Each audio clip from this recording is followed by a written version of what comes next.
con nosotros y sin duda que la noticia del día que ha sorprendido aquí en los Estados Unidos y allí en Venezuela, el anuncio del presidente Barack Obama, las acciones ejecutivas anunciadas, estos decretos de sancionar a 7 funcionarios venezolanos. ¿Quién está detrás de todo esto? ¿Por qué? Porque ha sorprendido. Es uno de los puntos que queremos analizar con nuestro invitado en el día de hoy. Él es José Colina, él es presidente de BPEX y un ex militar venezolano que nos acompaña en esta noche. Muchísimas gracias, José. Sé que ha sido un día bastante alocado, ¿no? Gracias a ti por la invitación. Un placer siempre compartir con todos ustedes. José, ¿por qué ha sorprendido tanto?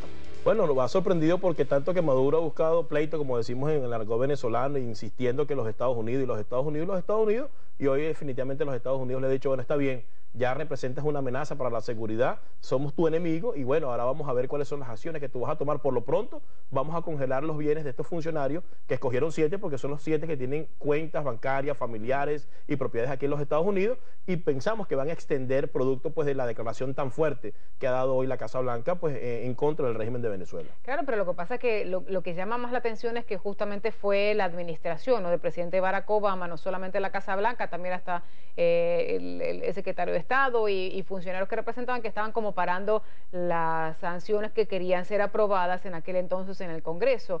Entonces, no solamente que fueron aprobadas las sanciones, el presidente lo firmó, como recién decíamos, en diciembre pasado, pero se estaba esperando que por lo menos dieran la lista, ¿no?, de los funcionarios que iban a ser sancionados.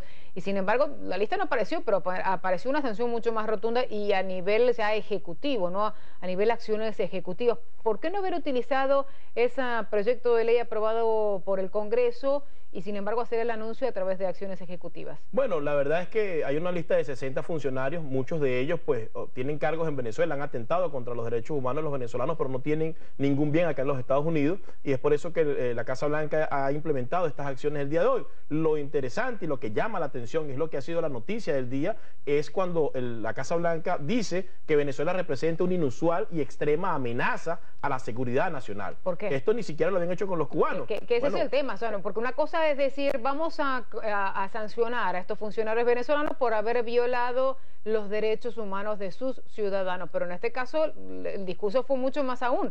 Dijeron, es una amenaza para Estados Unidos. ¿En qué punto es una amenaza? Bueno, una amenaza porque para nadie es un secreto que Venezuela es un eje importante en ese conglomerado de Rusia, China, Irán, todos enemigos de los Estados Unidos, en la cual pues se ha convertido a Venezuela en una plataforma segura para el terrorismo internacional, y para nadie es un secreto pues la gran cantidad de inversiones y la gran cantidad de apoyo logístico que le ha dado Venezuela a grupos extremistas como Hezbollah en el país. Y aparte de eso, Venezuela ha utilizado a su diplomacia, a sus consulados, para dar pasaporte a individuos que pudieran perfectamente penetrar dentro de los Estados Unidos y perpetrar algún tipo de ataque en contra de la nación. Lo cierto del caso es que cuando el presidente de los Estados Unidos hace este anuncio, lo hace porque hay algo mucho mayor atrás de la jugada, y ahora Nicolás Maduro y su régimen tendrá que tomar las acciones pertinentes, porque ya se acabó el juego. Ya ahí viene el lobo, el lobo llegó, y vamos a ver cuál va a ser la respuesta de Nicolás Maduro y de su régimen, porque esto es nada más el inicio de una serie de sanciones que se pueden incrementar, porque Obama fue contundente, pero hay 2 temas que no lo han tocado con contundencia. Uno es el del narcotráfico.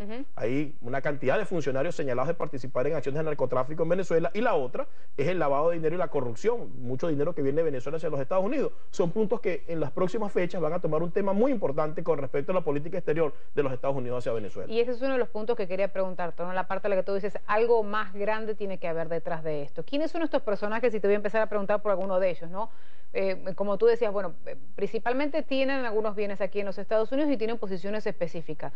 Por lo que se les está acusando es de haber participado, ¿no?, en el año 2014 en estas manifestaciones, haber apoyado el respaldo y haber dado las órdenes de reprimir a la sociedad civil. No todavía han sido implicados estos personajes en particular con toda esta investigación que se está llevando a cabo aquí, no mismo en Estados Unidos, sobre la participación de militares venezolanos en el narcotráfico. ¿Quiénes son estos personajes? Empezando, por ejemplo, en el caso de Antonio José Benavides Torres. ¿Quién es él? Antonio Benavides Torres el año pasado sigue siendo, es un mayor general jefe de la región central del REDI. Es una clasificación que hizo Maduro para enviar a unos generales de división para controlar las operaciones de las Fuerzas Armadas en algunos estados, y Benavides Torres viene de ser comandante en la regional número 5, uno de los regionales más importantes en Venezuela para custodiar la seguridad de la ciudad capital, y es el responsable de las torturas, atropellos, asesinatos de los estudiantes, por ejemplo en Caracas, en Miranda y en Aragua. Y este individuo está señalado también de ser uno de los partícipes más importantes en lo que es la violación de los derechos humanos con la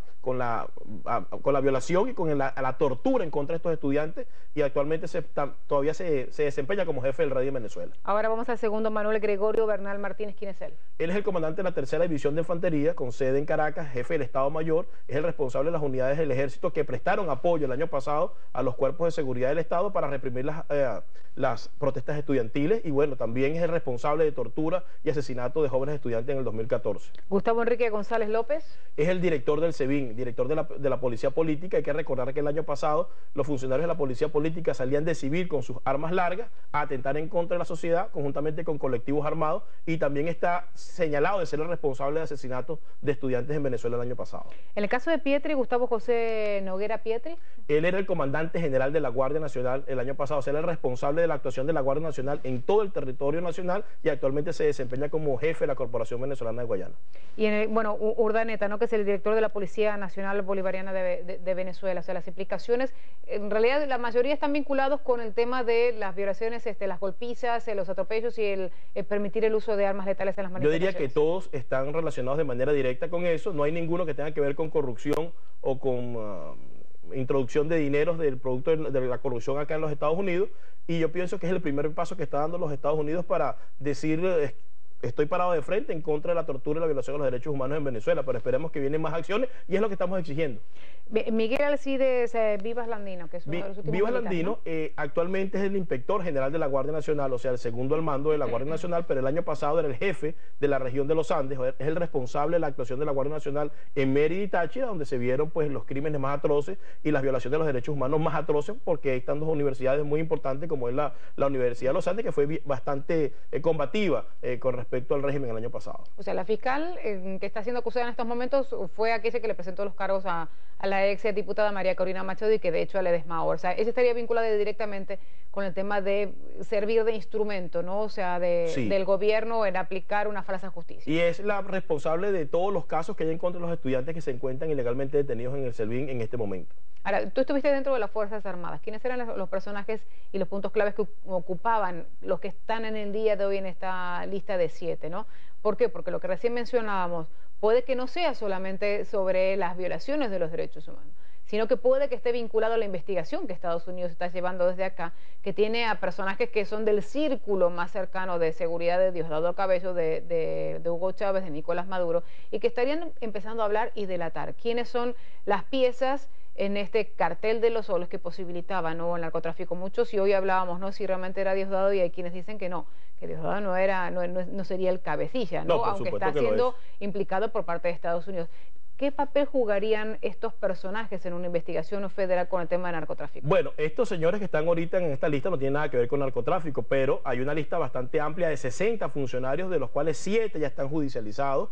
Está Diosdado Cabello Rondón, presidente de la Asamblea Nacional, signado de ser el jefe del cartel de los soles en Venezuela. Está Henry Rangel Silva, que es actualmente el gobernador del estado Trujillo, pero fue mayor general, fue general en jefe, ministro de la Defensa en Venezuela. Está el general Néstor Reverol Torres, que en este momento es el comandante general de la Guardia Nacional. Está Tarek El Aizami, gobernador del estado Aragua, y quien también está señalado de participar en células terroristas dentro del país. Está el contraalmirante Ramón Rodríguez Chacín, gobernador de Guárico, también sindicado de pertenecer al cartel del Sol, y por supuesto el general Hugo Carvajal, el hombre de la inteligencia en Venezuela, pues que es el principal narcotraficante que tiene el país, y muchos otros generales que forman parte o formaron parte del alto mando militar. Y esto es lo que nos ha llevado a decirle a la administración de Barack Obama, sabiendo que todos estos funcionarios, algunos nombrados y otros electos, están dentro de Venezuela, están acusados de narcotráfico, y Nicolás Maduro los protege, entonces eso es un narcorrégimen lo que está operando en el país, y el tratamiento que debe darse a nivel internacional es el de un régimen que está al margen del fuero internacional. Entonces, ¿cuál es el mensaje que quiere dar el presidente Barack Obama, ¿no?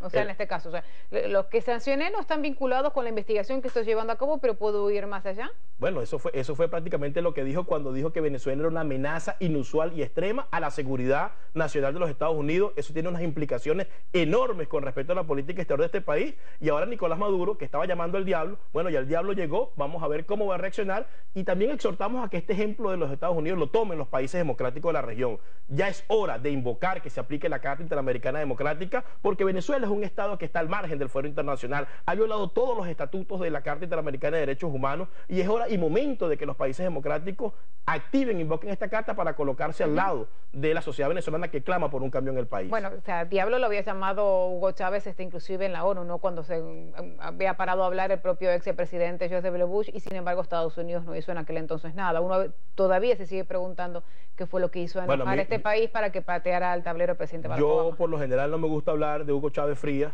porque lo pueden ver como que es algo bueno.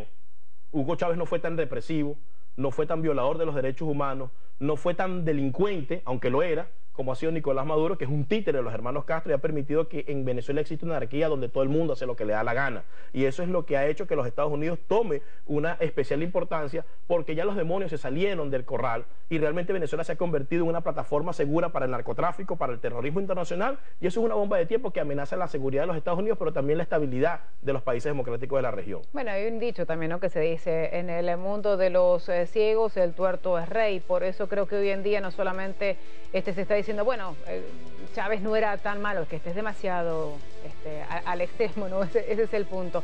Pero bueno, ya regresamos con mucha más información, un análisis de lo que está ocurriendo en estos momentos en Venezuela. ¿Por qué Estados Unidos ha hecho este anuncio tan drástico? Ya volvemos. Colina, en una última pregunta, ya nos queda muy poquitito, ¿cuál va a ser la reacción de Venezuela, no? Porque el que le pega al perro sabe que lo van a morder, y me imagino que no habrán estado sorprendidos ante la decisión, ¿o sí?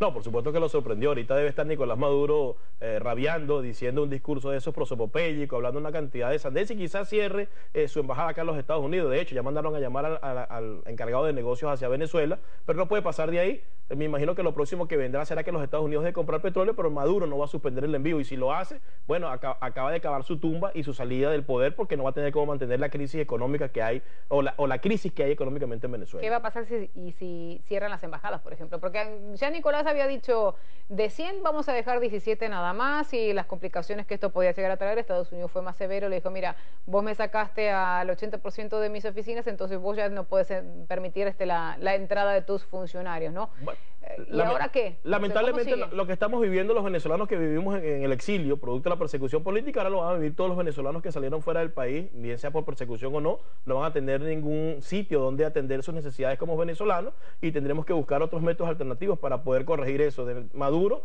no le quedará otra que de ver cómo sobrevive ante esta debacle, que es imposible, porque llega a un punto de quiebra en el cual no puede regresar, y con esta acción de los Estados Unidos de pararse frontalmente, a Maduro no le queda otra que retroceder y ver cómo sobrevive ante la crisis económica, política, social y ahora internacional que tiene Venezuela. ¿Qué tan cerca estamos de que haya una ruptura económica? Lo que mencionábamos, ¿no? O sea, Estados Unidos sigue siendo el país que más petróleo le compra a Venezuela. Eso es muy fácil. Si Venezuela representa una amenaza a la seguridad nacional, nosotros, en este caso los Estados Unidos, no podemos financiar esa amenaza. Lo próximo que viene es la suspensión de compra de petróleo en Venezuela, y por supuesto el ahogo de esa revolución bolivariana. ¿Tú crees que realmente esto ha sido aconsejado por La Habana? No, realmente no creo que haya sido aconsejado por La Habana. Yo creo que esto pertenece a una planificación de los Estados Unidos. Le apretó las tuercas a Rusia, se acercó a Cuba y le jaló la alfombra a Venezuela. Esto forma parte de un plan estratégico para poder solidificar las bases de los Estados Unidos en el mundo, pero también restarle fuerza al comunismo, a los terroristas y al socialismo, pues en el mundo entero. Claro, lo que pasa es que sigue estando Cuba en el medio de todo, ¿no? Porque justo coincide en el momento en que Estados Unidos empieza a sentarse a negociar un restablecimiento de las conversaciones con La Habana. Por otro lado, bueno, ahí lo vemos, que está peor que nunca con Venezuela. Y Cuba siempre fue el que estuvo aconsejando a Venezuela el despotricar en contra de los Estados Unidos. O sea, nuevamente Cuba vuelve a estar en el medio. ¿Qué papel tiene todo esto? Pero fíjate esto, ¿no? Estados Unidos se acerca a Cuba, bloquea a Venezuela, Cuba manejaba a Venezuela porque Maduro más títere no puede ser, están asfixiando al régimen de Venezuela, y lo que están dejando es un Nicolás Maduro que es torpe, es bruto, que no tiene capacidad para maniobrar, completamente solo, y eso lo pone a un paso del abismo para poder haber un punto de quiebra en Venezuela y dar paso a un cambio político, económico y social en el país. O sea, ¿tú crees realmente que Fidel y Raúl dejaron de darle consejos de lo que tiene que hacer y dejar de hacer Nicolás Maduro? Absolutamente, no me cabe la menor duda. Vamos a ver qué es lo que... Muchísimas gracias por estar con nosotros en esta Gracias noche. a ustedes por la invitación. José Colina, ahí estábamos analizando, bueno, las repercusiones de esta medida anunciada por el presidente Barack Obama, pero ahora ante el segmento Dímelo en 60 segundos, queremos saber qué es lo que opina usted. Dímelo en 60 segundos. Así algunos de los comentarios que ustedes nos hicieron llegar a través de las redes sociales. En este caso, Isabel Rubio dice: a partir de ahora podrá imponer sanciones a Venezuela sin tener que contar con el Congreso de Estados Unidos. Eso fue lo que hizo el presidente Barack Obama en el día de hoy, aunque sí ya había sido aprobada un proyecto de ley sancionado por el Congreso de los Estados Unidos. M. Silva dice: obvio que Diosdado es el primer en lucir su reacción ante sanciones. Es el eje principal militarista de este gobierno, porque hoy fue uno de los primeros en reaccionar justamente ante estas sanciones anunciadas por el presidente Barack Obama. En los próximos días seguramente que vamos a ver más repercusiones de esta decisión anunciada en el día de hoy por el presidente Barack Obama. Nosotros nos despedimos hasta mañana, como siempre, de 9 a 10 de la noche en esta revista informativa Doral News. Recuerden ustedes que tienen una cita conmigo. Los espero mañana.